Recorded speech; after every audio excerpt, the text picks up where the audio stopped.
Mention Guantanamo Bay Naval Base, better known as GITMO, and people think of the detention camp there. But well before 9/11 and its aftermath, the U.S. had control of this 45 square miles of land at the southeastern tip of Cuba for more than a century.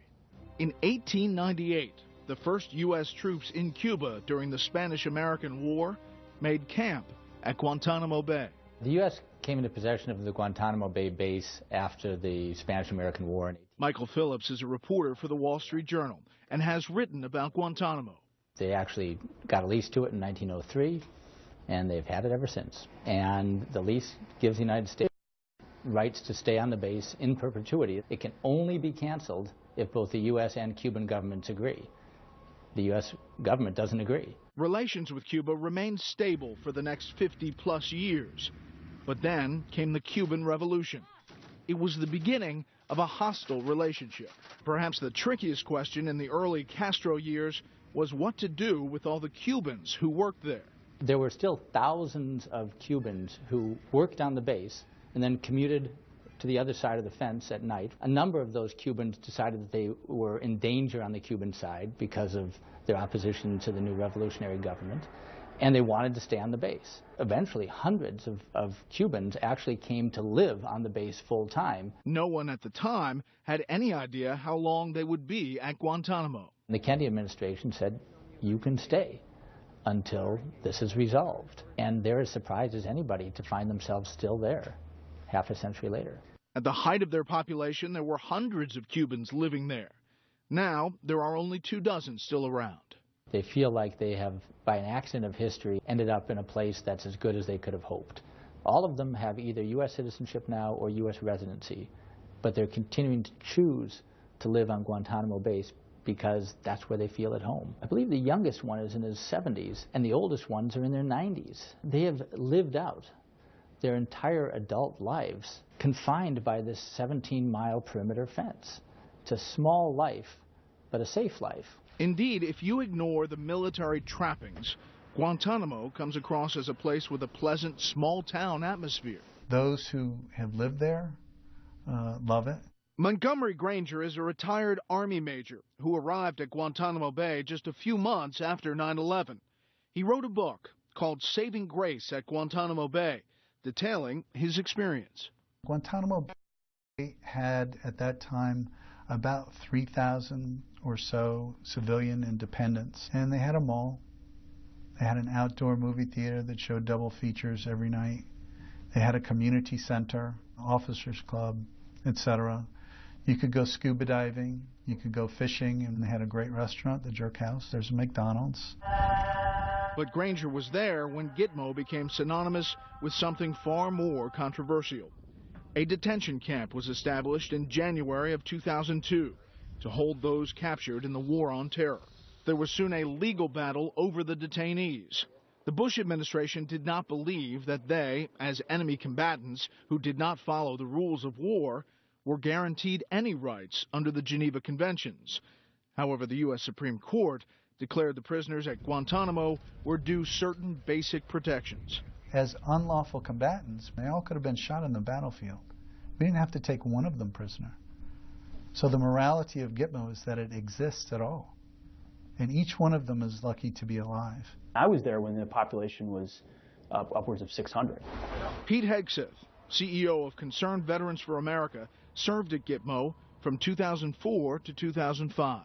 What kind of contact did you have with the detainees? We were very close with the MPs who were doing the day-to-day handling. And what these guys faced is some of the worst of all scenarios. You're talking cocktails of urine and feces and semen being thrown on their face. So that was the GITMO cocktail? Yeah, that's what some of us call it, yeah. They would mix it together and hide it until they had a guard in proximity. And these guys were characterized as the worst of the worst. And they were. They were hell-bent and determined to get back to the battlefield and do what they could. You could see it in their eyes. You could see it in their actions. You could hear it in their words.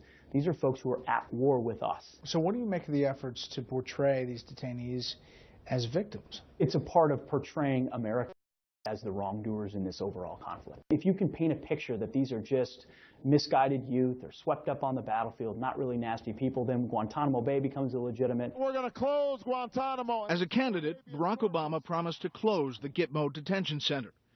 As a president, he has made moves in that direction, most recently by releasing 5 Yemeni terror suspects. As Americans, we have a profound commitment to justice. So it makes no sense to spend $3 million per prisoner to keep open a prison that the world condemns and terrorists use to recruit.